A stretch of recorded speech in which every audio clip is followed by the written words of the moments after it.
माहिती नाहीये की त्यांनी संकट दूर न करता स्वतःच्या गळ्याशी सांडले. पूर्ण फसलेत ते. हो, नक्कीच फसलेत. कारण शिवाच्या शरीरात मोहिनीच्या शक्ती वास करतायत. माझी कन्या मोहिनी हयात नसतानाही तिच्या शरीरातल्या सगळ्या मायावी शक्ती त्या शिवाच्या शरीरात संचारतील की नाही ते बघच तू. कारण आता सुरू होणार आहे रक्ततृष्णा काळ. नेमकं काय म्हणायचं तुला? मला समजेल असं सांग चेतकोबा. अगं, तुला आठवतंय का, मोहिनीला आपलं शरीर जागृत ठेवण्यासाठी, कार्यक्षम ठेवण्यासाठी रक्त प्यावं लागायचं. रक्ताशिवाय तिचं शरीर अकार्यक्षम होतं. आठवतंय ना तुला?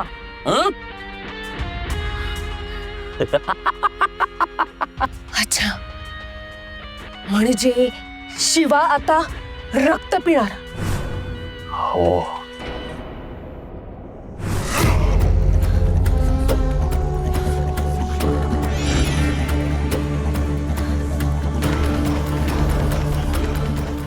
रक्तपुरित कुपी रक्तस्राव करतो सहाय्य करोती.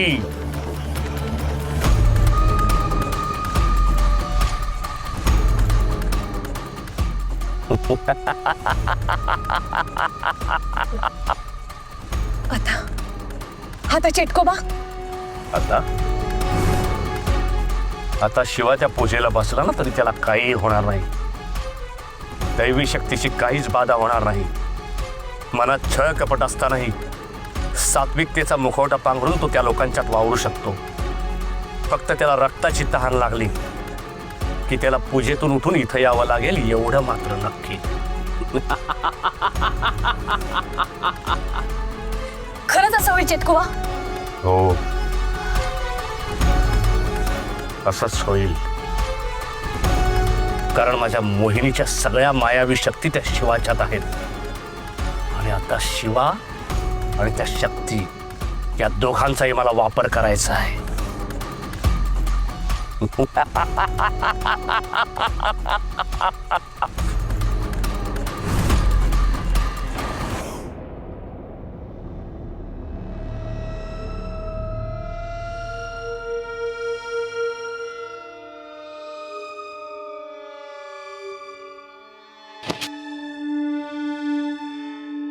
शिवा,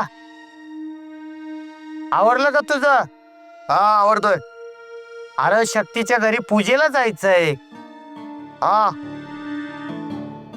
कपडे घातले की जातो. हे घे. अरे काय कर, अरे शिवा, तू पण येतोय ना? हा येतोय. तो हो पुढं कामावरून तुम्ही शिवा पण ना